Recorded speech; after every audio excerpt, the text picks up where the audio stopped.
的确奇怪。但他给人的感觉就是二品半神啊，难道他是故意迷惑我的？凤九月柳眉皱起，他也是搞不清楚状况了。他们两个是施展了各自身法手段的，短时间内速度极快，但随着时间推移，速度会逐渐下降。但楚风却并没有，楚风仍然保持着很快的速度，这样下去，他们的距离将会被拉得更大。见此情形，凤九月的眼中浮现出了一抹决意，只见其手腕一翻，一颗红色丹药浮现，随后直接送入口中。下一刻，他浑身浮现出红色气焰，他的结界战力得到了提升，而且速度也得到了极大提升。这种情况下，原本拉开的距离也开始被其逐渐拉近。与此同时，凤九月右手暗中布置阵法，那是捕捉阵法，他是想要在拉近距离之后，运用这阵法直接将楚风捕捉下来。别白费力气了，你那阵法捕捉不到我。可谁曾想，楚风忽然回头看向凤九月，眼中尽是挑衅。听闻此话，凤九月神色微微变化，他没有想到自己暗中布置的阵法竟也被楚风发现了。凤九月没有说话，楚风越是如此，他越是必须抓住楚风，而眼下可能是最佳良机。可忽然，楚风周身雷霆涌现，有雷霆铠甲浮现而出。此一刻，楚风的修为也是浮现而出，3品半神。这说明凤九月之前的感应是对的，楚风真的是2品半神，是使用了雷霆铠甲之后，修为才提升到了3品半神。可是偏偏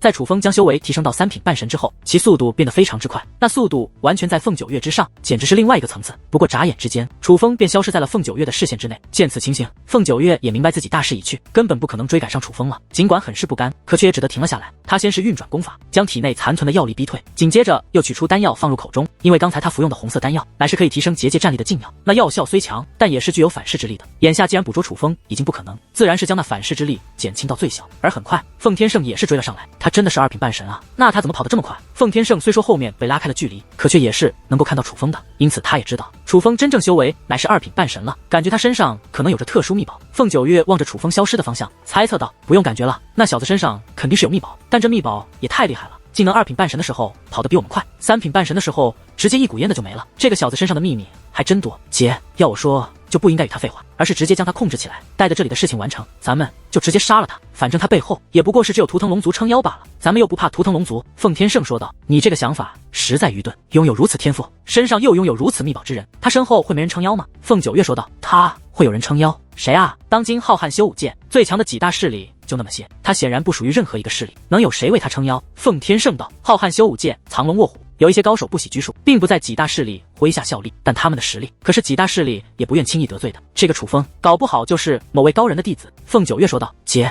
哪有那么多高人啊？依我看你就是太小心了。但凤天圣依然不信，你这个性格可不太好，做人不能太自负，若是不知道也就罢了，既然都已经发现这楚风不简单了，又怎能继续轻视？凤九月说道：我知道这楚风不简单，他的手段我也佩服，可是姐，我们更要为家族考虑，你知道此次任务对我们来说有多关键吗？这次任务我们是一定要完成的。凤天圣说道：我当然知道，不然我也不会想要对那楚风动手。凤九月说道：但你还是太客气了，接下来用我的手段试试吧。风天圣说道。凤九月没有说话，只是看了一眼身后那2道充斥着红色雷霆的阵法，随后又看了一眼远处其他几座已完成的阵法，他还是能够感受到给人最强的阵法依旧是那充斥着红色雷霆的阵法。于是他点了点头，似是默许了什么。而此时楚风已经停了下来，他刚刚能够甩开凤九月与凤天圣姐弟俩，是因为动用了神鹿传授给他的神技中的神形，这神形能够让楚风获得跨越4重境界的速度，所以楚风根本不用提升修为，哪怕只是2品半神也能够获得堪比6品半神的速度。若是楚风提升修为，这速度还会随着修为的提升而得到增强。但楚风为何没有第一时间提升修为？是因为楚风也想试探一下，面对凤九月和凤天圣这种高手，他们在相同速度下到底谁会更快一些？而这个结果是令人欣喜的。皆是正常情况下，楚风的速度明显是优于他们，若不是凤九月服用了禁药，哪怕楚风不提升修为，也完全可以将他们甩开。楚风少侠，你到底是什么境界啊？此时龙滋滋好奇地问道。就连龙玉红等人也是一脸好奇看着楚风，因为他们也能感觉到楚风的修为本来是2品半神，后面用雷霆铠甲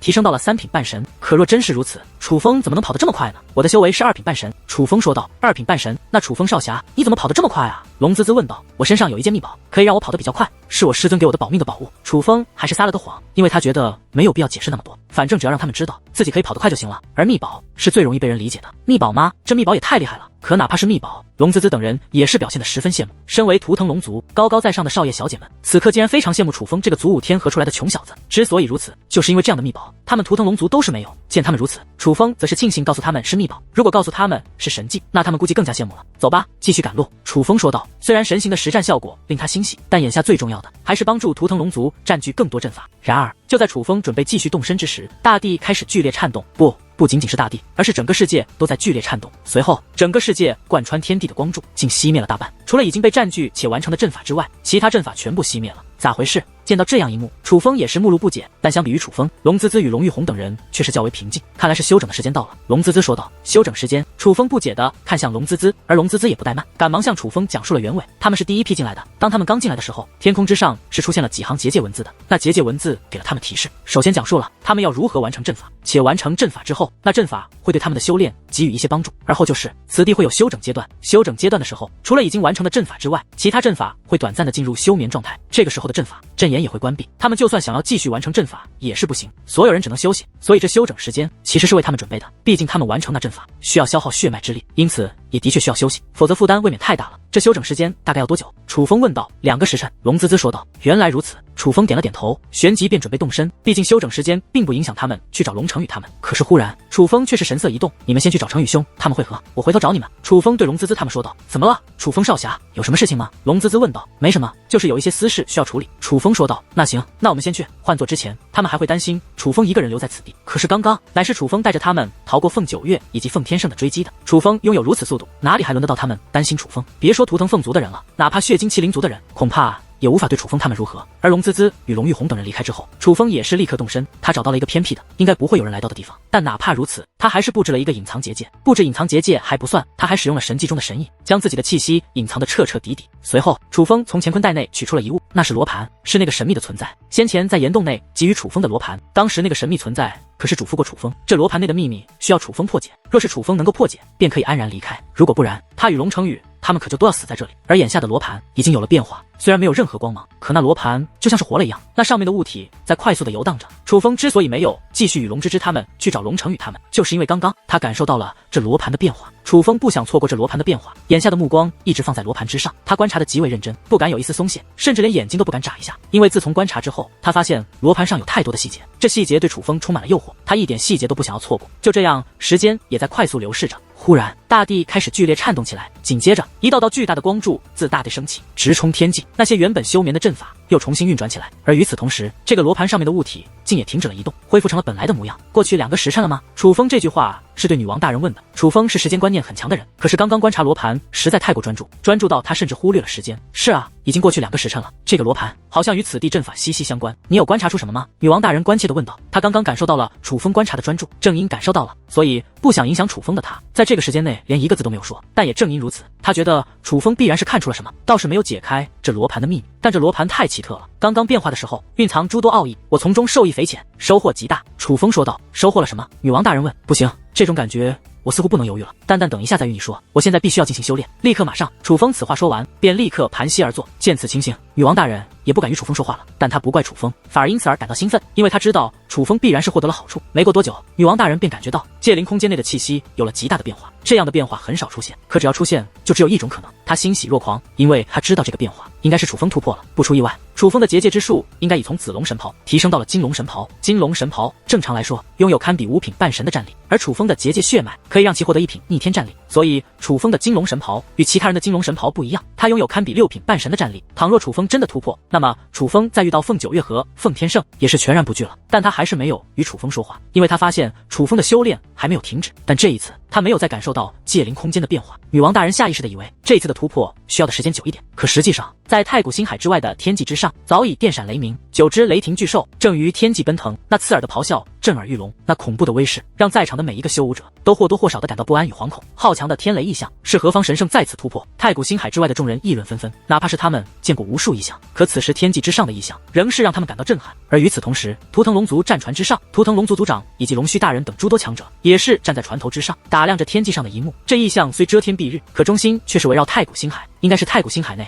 有人突破了，看来是楚风小友。龙须大人一番观察之后猜测到，图腾龙族族长没有说话，可是他的嘴角却挂着淡淡的微笑。相比于龙须大人的猜测，他几乎已经确定那就是楚风，而他之所以脸上洋溢微笑，乃是因为他又想起了那个预言，太古星海之外9色神雷引起了极大轰动，可是在楚风等人所在的世界之内，天空却是晴空万里，没有任何变化。可忽然雷声响起，一道9色神雷突然从虚空之上劈落而下，这一幕引起了许多人的注意与不解，因为在他们看来，那雷霆好像是凭空出现的，并且下落速度极快，所以在他们看来，那根本不像是有人突破所引起的异象，反而会觉得是不是与此地的阵法有关。而实际上，那9色神雷已是直奔楚风而去，雷霆落在楚风身上，电闪雷鸣间，仿佛听到的是猛兽的咆哮。不，不是猛兽，猛兽岂有如此威能？这分明是神明。可哪怕如此，楚风却淡然自若，不紧不慌，嘴角竟还有着一抹淡淡的笑意。那嚣张的模样，使得九色雷霆都好像被激怒了一样，更加疯狂地开始进攻楚风。可楚风就像是皮糙肉厚一般，他们的攻势竟依旧对楚风无可奈何，最终只能无奈与楚风相融。当楚风睁开眼眸之际，周围还有雷霆的影子。看到那九色雷霆的残影，女王大人顿时明白了什么。楚风，你结界之术与修武之法同时突破了吗？女王大人问。是，这就是我刚刚从那罗盘之中所领悟到的突破契机。我现在已是3品半神，同时结界之术也踏入了金龙神袍。楚风说道。我去，这罗盘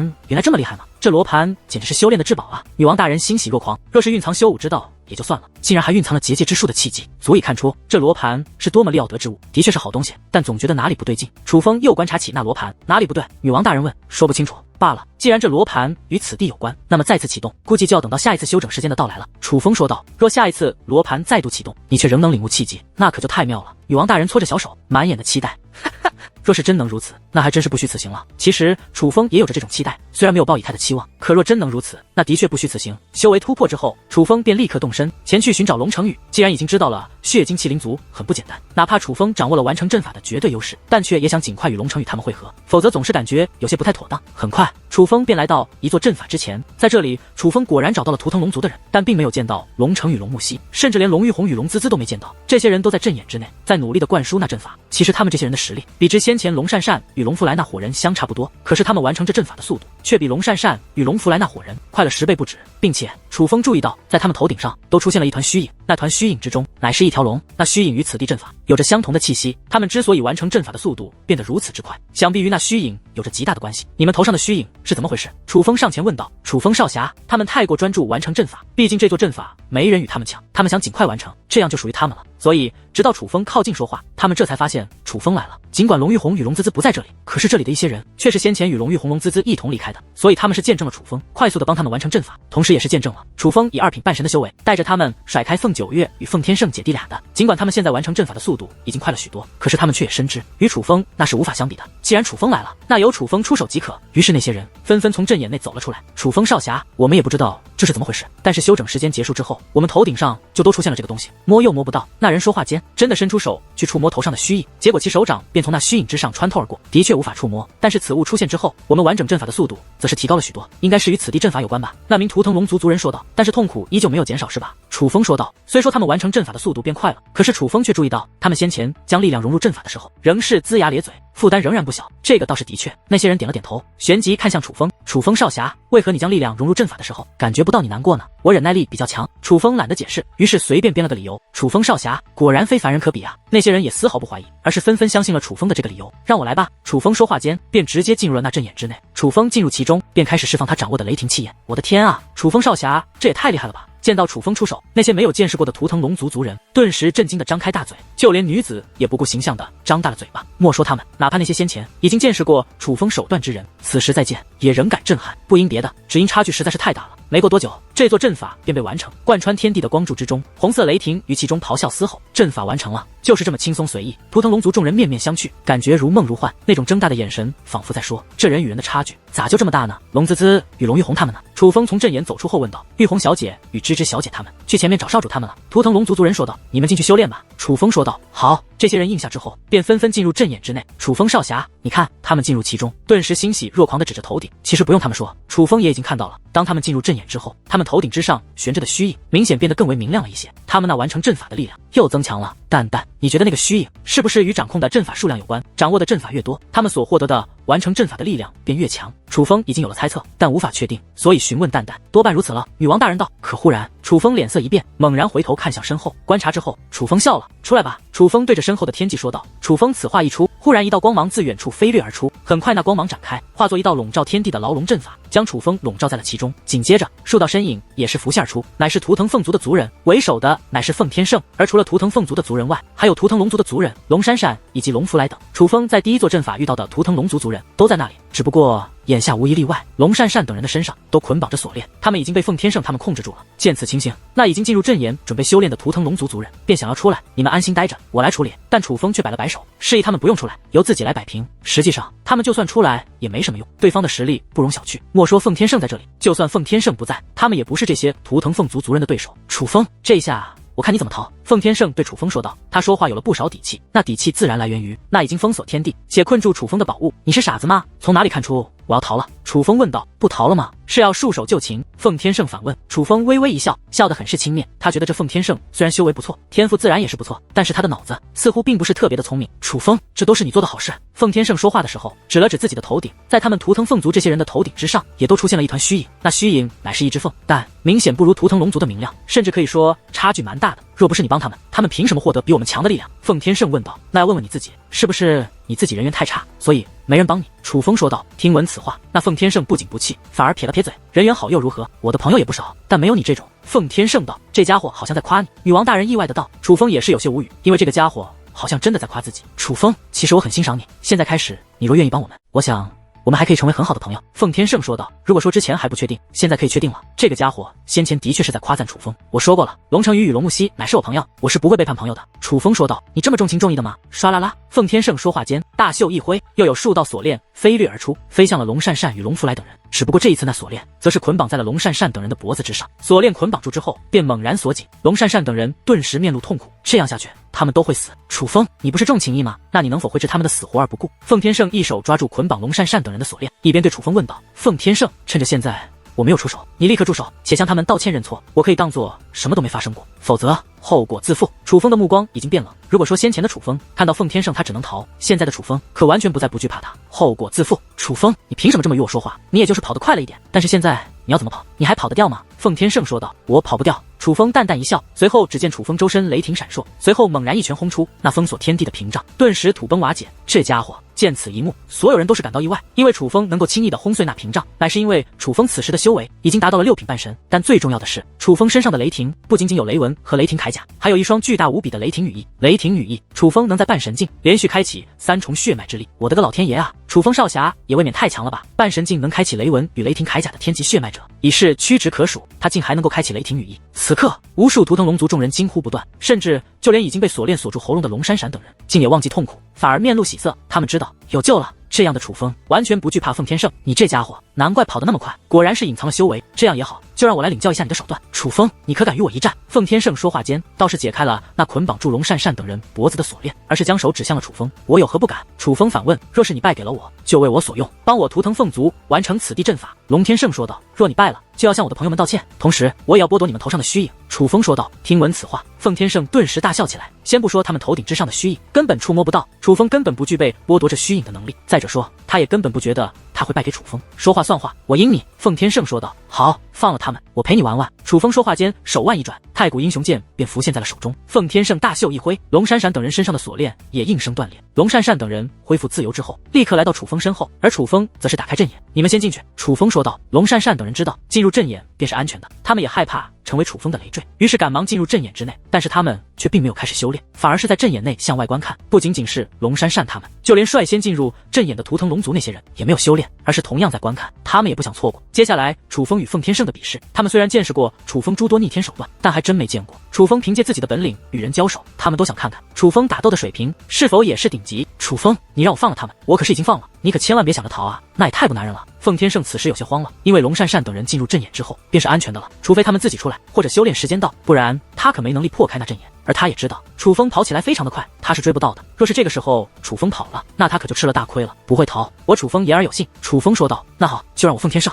来领教一下你的实力。凤天圣说话间，他也是连续施展出2重血脉之力，将其修为从4品半神提升到了6品半神的地步。与此同时，他的手中也是出现了一把尊兵巨斧。面对楚风，他并没有轻视，反而是给予了足够的尊重。面对攻来的凤天圣，楚风也是脚步向前一踏，手持太古英雄剑攻了过去。眨眼间，二人已是交战在一处，枪巨斧与长剑相撞，顿时火花四溅。可下一刻，凤天圣面露吃惊，他的尊兵乃是巨斧，是大力神。楚风手中的不过是一把剑，二者碰撞，他必然占据优势。可是结果是，楚风寸步位移，他却是倒飞数千米，并且就连他握住尊兵巨斧的双手，竟也感觉十分麻木。楚风的力量竟在他之上，他可是一个人族啊，而自己乃是妖族中最强之一的凤族，长得弱不禁风的，这力量倒是不小。有趣，这样反而有趣。但下一刻，凤天圣反而笑了，他手持尊兵巨斧再度向楚风攻了过去。只见他手中巨斧旋转开来，周身的四面八方竟是巨斧的虚影，虚影旋转，如斧头旋风将其缠绕起来。那不是寻常的武技，而是一种特殊的斧技。这凤天圣明显是练过的，可是很快，凤天圣便笑不出来了。哪怕是特殊练过的斧技，在楚风面前竟也不堪一击。寒芒掠过，楚风只是几剑便将他的斧剑破开。而当其惊讶于楚风如此简单的剑法却能破开他的斧技之时，楚风手中的长剑已是落在了他的脸上。这一刻，凤天圣慌了，因为当他反应过来之时，已经为时已晚。他都觉得自己要死了。楚风这一剑完全可以将他的头颅砍成2半。可是下一刻，凤天圣侧身飞出，且脸上也是感觉火辣辣的疼。但他伸手去摸，却发现脸上并无血迹，但却留下了一道火辣辣的红印。楚风并没有用剑刃砍向他的脸，而是用剑身抽打在了他的脸上。天哪，他负伤了，这么快吗？好像才交手了2个回合吧。楚风少侠竟强大至此。此时，图腾龙族的众人也是议论纷纷，因为楚风与凤天圣的修为提升之后，远在他们之上，所以当二人交手的时候，他们是看不清楚风与凤天圣的交手的。唯有当二人停下的时候，他们才能看清。而此刻，看着楚风毫发无损，可凤天圣脸上却是出现了一道红肿的剑印，这已经很明显了，就是凤天圣落入了下风啊！这楚风动起手来，竟也这么强吗？就连图腾凤族的人也很吃惊。凤天圣在他图腾凤族之内，可是被誉为有史以来的最强修武天才，他打不过龙成宇也就罢了，毕竟龙成宇早就名声在外，也的确实力强横，但没想到凤天圣竟也打不过楚风，你在羞辱我！听到众人的议论，凤天圣也是面露怒色，狠狠地盯着楚风，我这是点到为止，难道你希望我这一剑将你脑袋分家？楚风问，只是这一句话便对得凤天圣无话可说，但凤天圣仍觉得脸上无光，所以再度出手。风鸣响彻的同时，一只金灿灿的巨凤便向楚风飞掠而去。这一次他施展出了武技，既然近身交战不行，那便用武技来对抗。可只见楚风手中长剑一挥，巨大的剑气横扫而出，轻易的便将那金凤斩断。紧接着楚风又是一剑挥出，那剑气便向凤天圣席卷而来。凤天圣不敢怠慢，脚下生风，施展出了身法武技，以此来躲避。可楚风的剑气却一道接着一道，并且不仅自他身后追来，竟然也封锁住了他的前路。武技可以这样施展的，凤天圣眉头紧皱，他知道楚风那不是寻常的剑气，不然不可能那般轻易斩断他的武技，那必然也是强大的武技。眼见已无退路，凤天圣倒也不怕，而是手肘一横，武力释放而出，形成金色的盾牌，那是一道防御武技，并且凭借在楚风的剑气之上，他有绝对把握挡下楚风这一击。然而剑气迎面来，那防御武技不仅立刻碎裂，强大的余波更是向他冲击而来，直接将他从半空之上轰击到了地面之中。落地之时，他口吐鲜血，但他却顾不得这些，而是立刻抬头望向刚刚所站立的虚空，那里金芒四射，且金芒之中还有阵阵低吼，那与先前的剑气全然不同，那分明是另外一种手段，武技之中藏武技。楚风，你好是卑鄙！凤天圣对楚风说道：“凤天圣，你输不起是不是？武技之中藏武技，能不被你发现？这说明手段高超。你不服也就算了，你居然也好意思辱骂楚风！”龙珊珊在阵眼内大声嘲讽：“就是太不要脸了！如果是我遇到这种对手，我只会佩服得干倒涂地，承认自己技不如人，怎好意思辱骂对方？”与此同时，图腾龙族的众人也是纷纷说道：“你们闭嘴！你们有什么资格说我们少主？”见状，图腾凤族的人也是纷纷反击，但他们却也会时不时的将目光投向楚风，眼中竟不知不觉间涌现出了恐惧。尽管在反驳图腾龙族，但那只是因为不想让自己的少主受辱。可实际上，他们也觉得楚风这个家伙太可怕了，因为能够如此快速的击败他们的少主，这似乎比当日龙成宇还要厉害。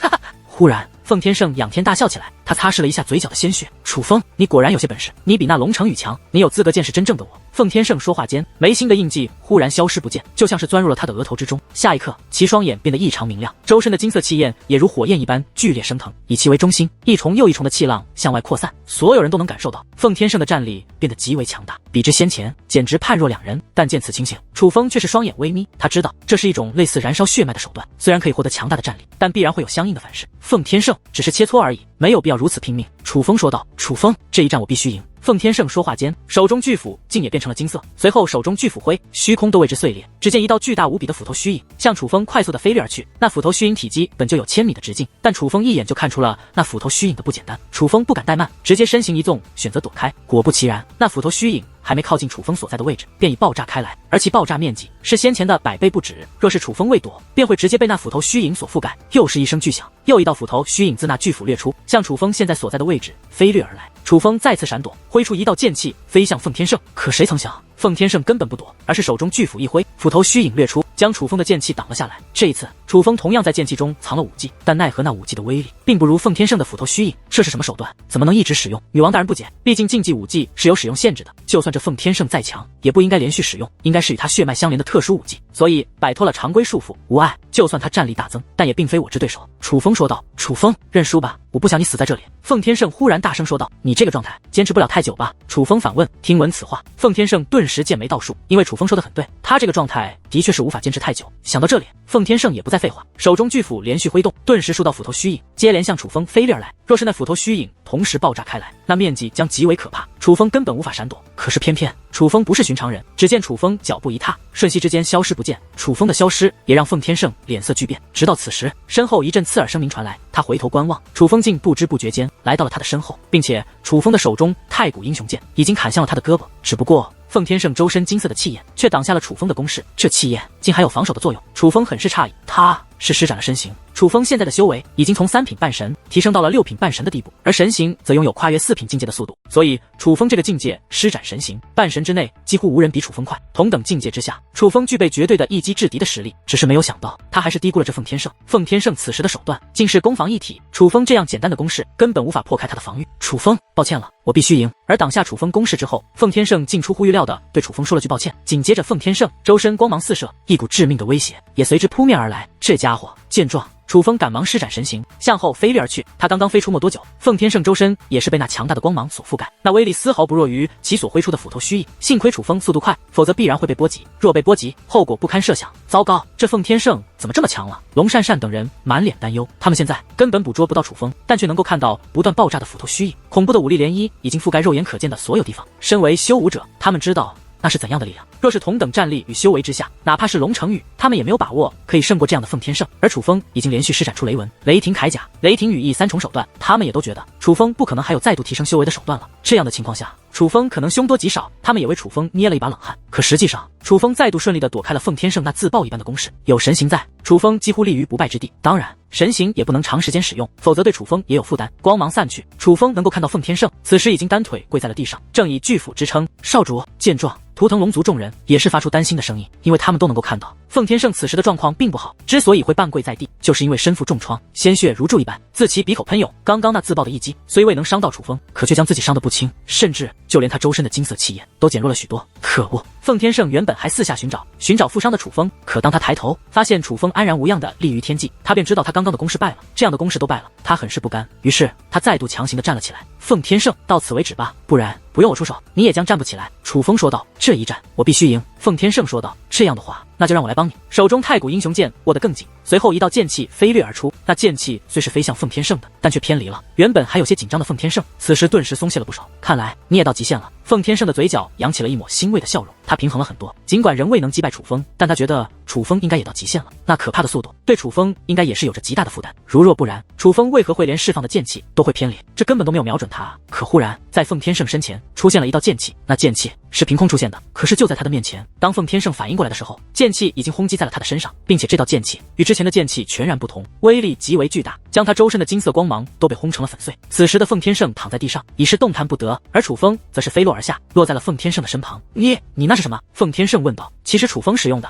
的确不是寻常的手段，而是9段尊劲猎鹰斩。这个尊劲武技不仅威力巨大，更是可以攻其不备。楚风刚刚是故意打歪的，但实际上当那剑气分裂的时候，却可以正中奉天胜。你有了什么卑鄙手段？奉天胜真的很不甘心，再度问道。楚风没有回答，而是对其说道：向我朋友认错。认错？我凭什么认错？是你用卑鄙手段，是你胜之不武。楚风，我不服！奉天胜愤怒地咆哮着。见状，楚风也不再废话，而是探手一抓，自其手中掠出了那灌输阵法的气焰力量。但那气焰力量直奔奉天胜头顶的虚影而去，随后那虚影竟跟随那气焰力量一同回到了楚风的体内。此时在场的所有人皆是脸色大变，楚风真的将奉天胜头顶的虚影夺走了，但是那虚影却他们无法触碰的呀。楚风这还是人吗？这简直与他们不在同一个层次了。当然，楚风之所以会对奉天胜提出这个要求，是因为楚风见到那虚影的第一时间就感觉到了自己所获得的雷霆气焰是可以将这虚影捕捉的。随后楚风大袖一挥，那雷霆气焰也是扑向了图腾凤族的其他人，紧接着图腾凤族的其他人头顶上的虚影也都被楚风掠夺而去。奉天胜，叫你姐姐来，我在下一座阵法那里等她。楚风说话间便御空而起，向下一座阵法飞掠而去。很快，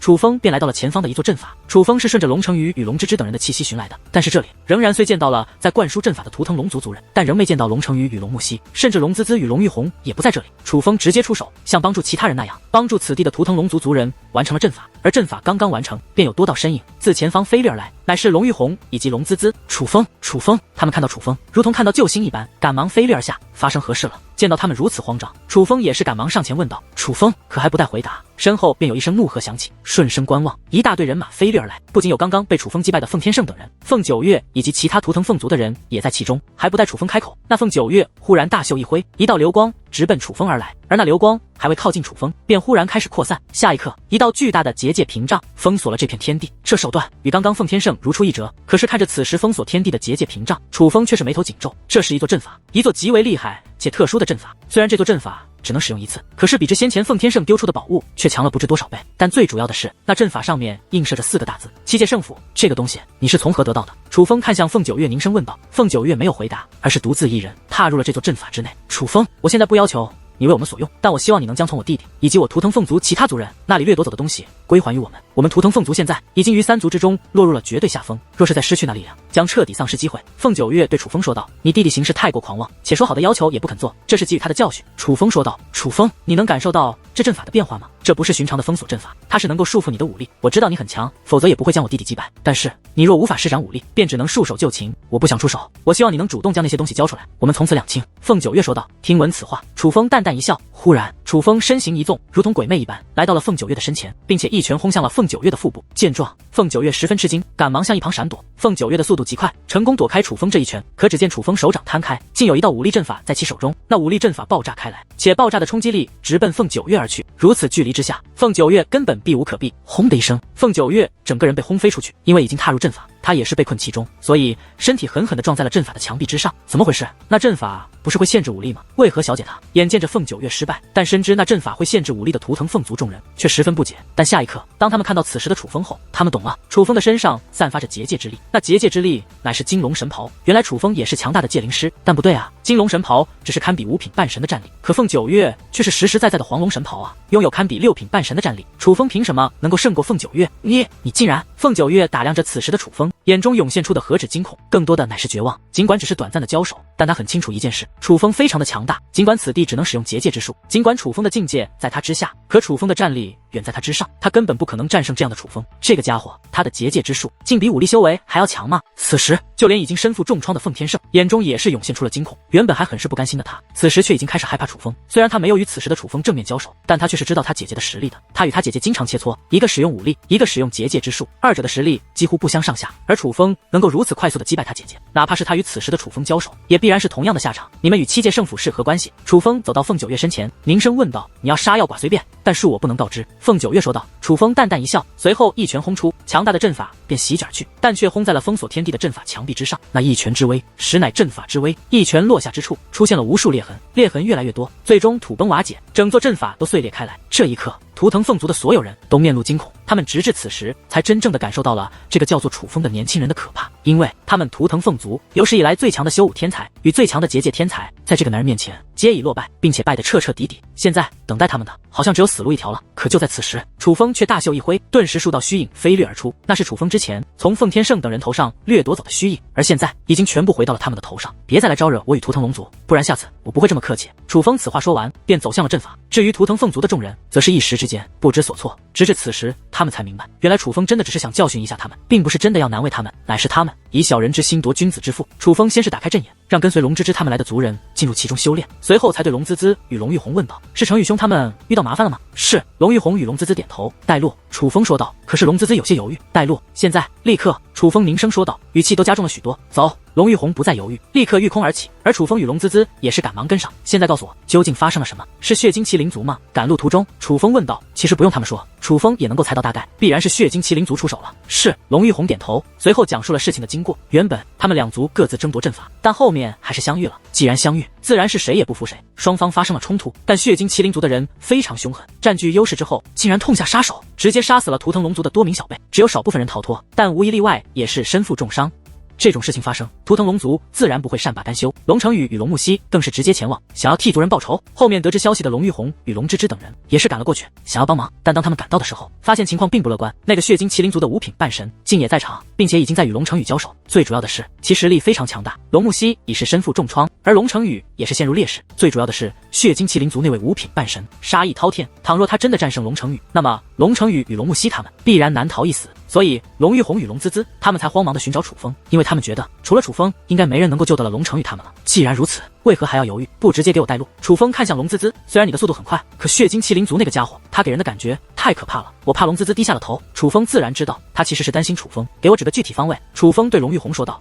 而龙玉红也不敢怠慢，将手指向其前方。楚风确定方向，直接施展神行，开始带着龙玉红与龙滋滋前行。虽然神行也不能长时间使用，但至少也能缩短抵达的距离。在神行与其他身法手段相互使用的情况下，楚风很快便从前方听到了阵阵轰鸣，并且感受到了滔天的杀意。又前行了一段距离，楚风看到了龙木西以及血精麒麟族的那些人。龙木西已经身负重创，他的右臂已经不见，右肩已被直接洞穿，鲜血遍布全身，气息极为虚弱。不仅仅是他，图腾龙族的其他人也都是身负重创，甚至有些族人已经没了气息。最可恶的是，图腾龙族的负伤之人都已经被血精麒麟族的人控制了，甚至那些死去的图腾龙族族人正在被血精麒麟族的人吞噬。那个场面，莫说图腾龙族的族人看不了，楚风看到也是怒火中烧。但值得一提的是，不仅图腾龙族死了人，血精麒麟族也死了人，并且死的人数比图腾龙族还要多，而且血精麒麟族那些人的死状更为凄惨，一个个的身躯干瘪，连本源都不见了，就像是硬生生的被掏空了一般。不过楚风可不在乎血精麒麟族的人为何死，他只在乎图腾龙族。此时虽怒火中烧，可还是强压怒火，隐藏自己的气息，将目光看向远处那战圈。远处的天际之上，轰鸣四起，可怕的涟漪不断肆虐，连楚风都不敢靠近。在那里面，楚风感受到了龙成宇以及血精麒麟族那位丑陋家伙的气息，好强，那应该不只是7品半神了吧？感受到那股威势，女王大人道，他们应该是将修为提升到了8品半神。楚风说道，龙成宇与血精麒麟族那位的真正修为原本都是5品半神，可现在二人交战的威势绝对不止7品半神。楚风猜测他们可以在5品半神的基础上提升3重修为，他们的修为都已经达到了8品半神。忽然一道身影自战圈飞掠而出，最终狠狠地砸在了地上，是龙成宇。此时的龙成宇手中握着一把金灿灿的兵刃，气息非凡，远在尊兵之上，那必然便是他先前得到的神兵。只不过哪怕手握神兵，此时的龙成宇也不容乐观，其胸口都已被洞穿，浑身上下都是布满烧痕，已是接近面目全非。落地之后的他更是虚弱至极，已经近乎失去战力。此时虚空之上涟漪散去，血精麒麟族那个丑陋的家伙也终于浮出真面目。此时的他比原本的他大了10倍不止，并且外貌也发生了变化，已经不再是人的形态，而更像是一只怪物。他的身上燃烧着血红色的气焰，散发着浓重的血腥之气。他身上的鳞片仍然是蓝色，可蓝色鳞片的缝隙之间却也有红光涌现，看着十分诡异。但是他的身上也是有着几道致命伤，鲜血同样遍布全身，就连手臂也只剩下了一条。看得出来，他也并非绝对的压制住了龙成宇。这场战斗他也付出了不小的代价，但是他仅剩的那条手臂上却握着一把蓝色的大刀，那大刀布满蓝色的鳞片，比他身上的精致数倍，非常漂亮，就像是艺术品一样。最主要那大刀的气息无与伦比，那也不是尊兵，而是神兵，图腾天河最强天才。不过如此吗？血精麒麟族的那位以胜利者的姿态看着龙成宇，若不是牺牲同族性命来成全自己，你岂能胜我？龙成宇怒声问道。他并不服，而这句话也是侧面说明了血精麒麟族那些族人的死因。原来那些人是因为这个丑陋的家伙而死，应该是他用某种手段吸取了同族族人的血脉之力，以此来让自己变得更强。我族族人甘愿为我所用，你有何不服？你族族人没这个勇气，结果如何？只能如你一样死于此处。那位说话之间便准备对龙成宇痛下杀手，可他刚要出手，却发现龙成宇不见了。就在他不解之际，阵阵哀嚎忽然响彻，大人救我们，快救我们！顺身观望，只见龙木西以及图腾龙族的其他人族人，哪怕是死去的族人全都不见，而血精麒麟族的族人们却被困在了一座阵法之中。最重要的是，那阵法之中还有着一道阵法，那阵法不过小西瓜大小，但却光芒四射，杀机四溢。见此情形，那位也是立刻飞身下，先是破开了封锁他血精麒麟族族人的阵法，而就在其准备破坏那杀机四溢的阵法之时，则是有一道声音自己远处的天际响起：血精麒麟族真是该死！顺身观望，龙成宇、龙木西以及先前在这里的图腾龙族所有族人，此时都在那片天际之上。身负重创的龙成宇以及龙木西，则是被龙玉红与龙滋滋搀扶着。但天际之上为首之人，却并非图腾龙族的族人，而是楚风。楚风，是你做的？血精麒麟族那位难以置信地看着楚风。尽管楚风此时身上出现了雷纹、雷霆铠甲以及雷霆羽翼，可是其修为也只是6品半神。按理来说，6品半神怎么在他眼皮底子之下将人救走？他将修为提升之后，可是达到了8品半神啊！但是除了楚风，似乎也没有其他人可以做到这件事了。记住，今天你的族人是因你而死。楚风对其说道。哈哈。听闻此话，血精麒麟族那位咧嘴大笑，那笑声极为猖狂，也极具讽刺之意。什么意思？你区3品半神，哪怕用了3重手段，也只是能将修为提升到区6品半神的渣渣，还能杀了我不成？那血精麒麟族族人大笑道。实际上，不仅是他，就连图腾龙族的众人也是非常的好奇，楚风要怎么杀死血精麒麟族的人。那个家伙此时的实力可是达到了8品半神，并且其战力极为强大，其自身也是得到了神兵认可的，否则不可能连手持神兵的龙成宇都不是其对手。在众人不解的目光下，楚风则是看向了那座血精麒麟族族人身前散发杀意的阵法。他可以杀你。楚风此话刚落，血精麒麟族的那位一爪子拍下，直接将楚风的阵法轰成了粉碎。就你这阵法不堪一击，也能杀我？那位破坏了阵法之后，挑衅地看向楚风，可忽然他神色巨变，赶忙张开爪子，这才发现他刚刚破坏阵法的时候，阵法虽被破坏，可阵法之中却藏着一个物体，此物此时正在他的手中。而定睛一看，那是一道刻满符印的令牌，此令缠绕着金色雷霆以及红色火焰，且散发着远古气息。看到那个令牌，原本寄以厚望的图腾龙族众人顿时又大失所望。那是什么？他们当然认得，那乃是雷火符令。楚风在他图腾龙族的内所得，但是这雷火符令，图腾龙族太熟悉了。雷火符令虽极为珍贵，但实际上只具备抹杀半神以下的威力，此物怎能杀得了修为已达8品半神的血晶麒麟族的那位？但不解之际，也有人想到了一个可能，这可能是楚风故意吓唬血晶麒麟族的。毕竟雷火符令从外表来看，的确非常唬人，楚风应该就是要此物吓唬他们，从而获取逃脱的时间。忽然，血晶麒麟族那位大笑起来，还以为你有什么宝物，原来是这雷火符令。图腾龙族的人难道没有告诉过你，这东西只具备抹杀半神以下的威力吗？血晶麒麟族那位此话一出，图腾龙族众人顿时面如死灰。不曾想，血晶麒麟族的这位竟也认得此物，那也就是说，连唬都唬不住了。可就在此时，楚风却是突然开口：“走好！”不送。话落，楚风手中法诀捏动，轰！猛然间，滔天的红色火焰与金色雷霆相互交织，同时覆盖了那片天地，其威力之强，肉眼所见的所有空间都瞬间碎裂，天地化为漆黑一片。尽管碎裂的空间很快恢复如初，可是再看血晶麒麟族族人所在的方向，所有血晶麒麟族族人皆已灰飞烟灭，真是浪费了。楚风看了一眼地上那些已经化作飞灰的血晶麒麟族族人，摇了摇头，若不是有人负伤，使其怒火中烧，楚风可能会选择让这笔债拖一拖。但是看到负伤的龙木西与龙成宇等人，楚风便决定当即宰了他们，于是才动用了雷火符令。可雷火符令，楚风刚从图腾龙族得到的时候，就已经掌握了催动之法，那个时候楚风就已经确定了此物具有怎样的威力。楚风原本是把它当做一个保命的底牌的，可现在却已经被他用了。但是看着地上那金光闪闪的宝物，尤其是那把布满蓝色麒麟的大刀，楚风倒也觉得没那么亏了，毕竟那可是神兵啊！你们看看有没有你们喜欢的宝物？若有的话，不用客气，直接取。楚风并未直接动手，而是对图腾龙族的众人说道：“楚风，这些你都自己收着吧。”龙成宇虚弱的道：“是啊，楚风少侠，你都收了吧，我们也不缺宝物。”图腾龙族的族人也是纷纷说道：“既然这样，那我就不客气了。”楚风说话间，大袖一挥，所有宝物便都收入囊中，但唯有一物，楚风没有将其收入乾坤袋，而是将其握在手中，那便是那把布满蓝色鳞片的神兵。楚风现在也已是半神境，但是他还没有神兵呢。而刚刚见识了龙成宇与血晶麒麟族那个丑陋家伙的交手之后，楚风也明白，虽然寻常的天才不是其对手，但是顶尖天才的战力却仍是不容小觑。若是日后遇到有神兵的对手，而自己却没有神兵，那难免是要吃亏的。所以楚风也迫切的需要拥有神兵。这神兵我居然用不了，只是这神兵在手，楚风便眉头皱起。这把神兵与图腾龙族的那些神兵还不同，图腾龙族的神兵原本是能为楚风所用的，是那把银龙长枪动用了手段，所以那些神兵才不会为楚风所用。但是这把蓝色麒麟的大刀则是不同，它需要特殊的血脉才能激活，也就是说，除了血晶麒麟族的族人，任何人都用不了。这件神兵应该是当年那位神秘戒灵师为血晶麒麟族所专门打造的。当年与血晶麒麟族交战，我们也缴获了一些这样的神兵，这些神兵都有一个特点，只能为血晶麒麟族的族人所用，所以这神兵就算是流入到市场之中，其价格也是远不如其他神兵。龙成宇说道：“我擦，这血晶麒麟族怎么这么恶心？”楚风有些无语，但还是将这神兵收了起来。就算不能为自己所用，就算没那么值钱，但起码也还是值钱的。楚风兄弟，刚才是怎么回事啊？你那雷火符令的威力好像已经超越了半神境。龙成宇问道。他虽然真正修为是5品半神，可是施展3重血脉之力的话，可将修为提升到8品半神。而刚刚的那雷火符令的威力，则完全是另一种境界的力量。对，那雷火符令的力量的确达到了1品真神境。楚风说道：“你这家伙怎么这么变态啊？居然连这雷火符令你都能发挥出真正的威力。”龙成宇瞪圆了双眼，眼中满是羡慕。先别说话了，我先为你们疗伤。楚风说话间便开始布阵，为龙成宇以及龙木西等人疗伤。在丹药辅助以及楚风阵法的加持下，他们的肉身恢复，但是灵魂的创伤则是需要一些时间。就在此时，远处的一座阵法完成了，是血晶麒麟族完成的。他们怎么还能这么快完成阵法呀？见此一幕，龙滋滋等人不解地叹道：“毕竟那个丑八怪应该是血晶麒麟族最强的，但是他已经死了呀。血晶麒麟族那个叫齐威道的家伙，应该也并不简单。这样，你们先去将那些在阵法内修炼的图腾龙族族人们全部叫出来，然后在这个位置等我。”楚风说话间，挥手画出了一张地图。其实楚风并不知道此地全貌，完全是因为所看到的阵法而猜测出来的地图。而眼下楚风所指的位置，是楚风觉得最为安全的位置。血晶麒麟族若是知道他们死了这么多族人，必然会进行疯狂的报复，所以现在将图腾龙族的族人集中到一起最为重要。毕竟图腾龙族族长也说了，完成阵法其次，要以自身安全为主。那楚风，你呢？龙木西问道。他察觉到楚风让他们去做这件事，那就说明楚风不与他们同行。这座阵法原本是血晶麒麟族要占据的，对吗？楚风看向不远处那尚未完成的阵法，毕竟血晶麒麟族与图腾龙族的争斗，就是因为这座阵法。是那群丧心病狂的东西，如他们的先辈们一样，依旧跟畜生一样，只因争夺阵法，就他妈的动手杀人，实乃该死。提及此事，龙成宇仍是恨得咬牙切齿。我等一下占据这座阵法，他们必然会前来查探究竟。若是来得弱的，我就让他们有来无回；若是来得强的，我也能顺便查探他们的实力。总之，你们先去那里等我，我做完这件事之后就去找你们会合。楚风说道。那我与你一同留下，也好有个照应。龙成宇知道此事具有风险，所以想陪着楚风。你还是跟着他们吧。倘若遇到血精麒麟族的人，有你在，倒也安心一些。至于我，你放心即可。我就算打不过，我也跑得掉。楚风说道。对，